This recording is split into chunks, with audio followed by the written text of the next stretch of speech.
La gestion des prévisions dans Sedgix3. Le saviez-vous? Dans Sedgix3, vous pouvez gérer des prévisions par article, mais aussi par famille. En standard, les prévisions sont enregistrées par article et par site sur une période. Les prévisions sont gérées en quantité, par semaine. Vous pouvez saisir directement dans le tableau des quantités, mais vous avez aussi la possibilité de répartir une quantité globale avec une répartition automatique par semaine et suivant une saisonnalité. Les prévisions sont prises en compte dans le calcul des besoins. Dès lors que vous avez défini les paramètres au niveau de chaque site, sur chaque article site, on peut définir un horizon de la demande, ce qui signifie que dans cet horizon, on prend en compte seulement les besoins fermes, les prévisions sont ignorées, et qu'au-delà, on prend en compte les quantités de prévisions dès lors qu'elles sont supérieures aux encours déjà enregistrés. Vous pouvez suivre l'écart entre les prévisions et le réalisé via les requêtes statistiques. On a ici une statistique par famille article montrant l'écart entre les prévisions et le réalisé en quantité et montant. Vous pouvez aussi avoir un suivi de vos prévisions via la Business Intelligence de Sedge. On a ici un rapport comparant le prévisionnel et le réalisé avec un affichage suivant toutes sortes de graphiques.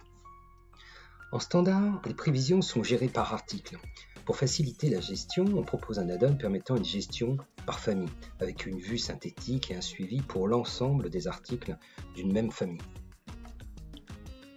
Un article peut être associé à une famille de prévisions. Les prévisions au niveau de la famille peuvent être saisies, ou importées, ou calculées à partir de l'historique. Et les prévisions au niveau de la famille sont ensuite reventilées sur les articles de la famille suivant des clés de répartition. Ces clés de la répartition peuvent également être saisies ou calculées à partir de l'historique. L'historique est constitué à partir d'un code statistique que vous associez au niveau de chaque famille, permettant de filtrer les événements à prendre en compte dans l'historique. Les prévisions par famille sont gérées par site. On indique la période sur laquelle on veut suivre les prévisions. On va gérer des prévisions mensuelles qu'on va ventiler ensuite par semaine. On a ici toutes les familles de produits et le détail par article. On a aussi la possibilité de valoriser les prévisions cumulées au niveau de la famille avec une vue et une représentation sous forme de tableau ou de graphique. Possibilité de saisir les quantités directement dans le tableau ou d'initialiser les quantités à partir de l'historique, comme nous allons le voir.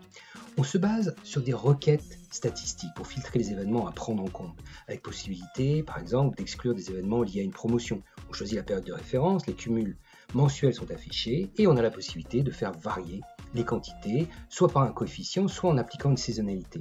Et en fonction de l'historique, pour chaque article, le système calcule les clés de répartition au sein de la famille. Après initialisation, le tableau est rechargé. Avec les quantités calculées, vous pouvez modifier directement les valeurs ou les clés de répartition. Les prévisions sont ensuite enregistrées par article site avec les règles de ventilation par semaine que vous avez définies. Vous pouvez accéder aux détails de chacune des prévisions par article. En conclusion, et si vous laissiez Sedgix3 calculer vos prévisions?